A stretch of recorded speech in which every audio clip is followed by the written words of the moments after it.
নমস্কাৰ অসমীয়া সাধাৰণ জ্ঞানৰ 20টা গুৰুত্বপূৰ্ণ প্ৰশ্নলৈ মই আকৌ আপোনালোকৰ কাষলৈ আহিছোঁ। আজি প্ৰশ্নকেইটা হ'ব ভূগোল বিষয়ৰ। তেন্তে বলক ভিডিঅ'টো আৰম্ভ কৰোঁ। আধুনিক অৰ্থনৈতিক ভূগোলৰ পিতৃ কোন?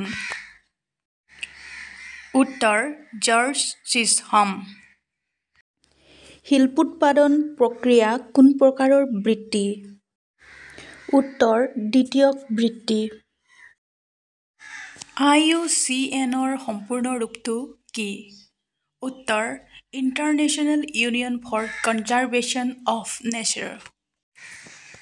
IUCN সংস্থাটো কোন আন্তঃৰাষ্ট্ৰীয় সংস্থাৰ অন্তৰ্গত? উত্তৰ ইউনেস্কো। ভূপৃষ্ঠৰ কিমান শতাংশ জলমণ্ডলে আগুৰি আছে? উত্তৰ 71%। ভূপৃষ্ঠৰ কিমান শতাংশ স্থলমণ্ডলে আগুৰি আছে? উত্তৰ 29%। ভূপৃষ্ঠৰ পৰা কিমান কিলোমিটাৰ উচ্চতালৈ বায়ুমণ্ডল প্ৰসাৰিত হৈ থকা বুলি ক'ব পাৰি? উত্তৰ প্ৰায় 10,000 কিলোমিটাৰ। জিঅ'মণ্ডলত এতিয়ালৈকে কিমান নিযুত উদ্ভিদ আৰু প্ৰাণীৰ প্ৰজাতি চিনাক্ত কৰা হৈছে? উত্তৰ 1.75 নিযুত। বায়ুমণ্ডলত স্বাভাৱিক অৱস্থাত কিমান শতাংশ কাৰ্বন ডাই অক্সাইড গেছ আছে? উত্তৰ 0.035%। কোনবিধ গেছ গোলকীয় উত্তাপ বৃদ্ধিৰ কাৰক? উত্তৰ কাৰ্বন ডাই অক্সাইড গেছ। ছাহাৰা মৰুভূমি ক'ত অৱস্থিত? উত্তৰ আফ্ৰিকাত। মৰুভূমিবোৰে পৃথিৱীৰ স্থলভাগৰ কিমান শতাংশ সামৰি লৈছে? উত্তৰ 22%। পৃথিৱীৰ মুঠ মাটিকালি কিমান? উত্তৰ 510 নিযুত বৰ্গ কিলোমিটাৰ।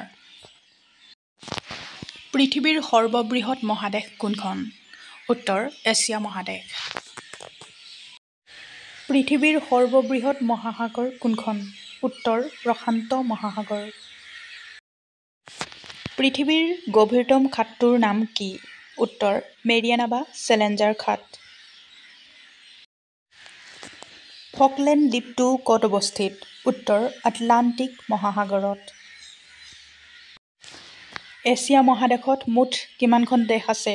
উত্তৰ 51খন।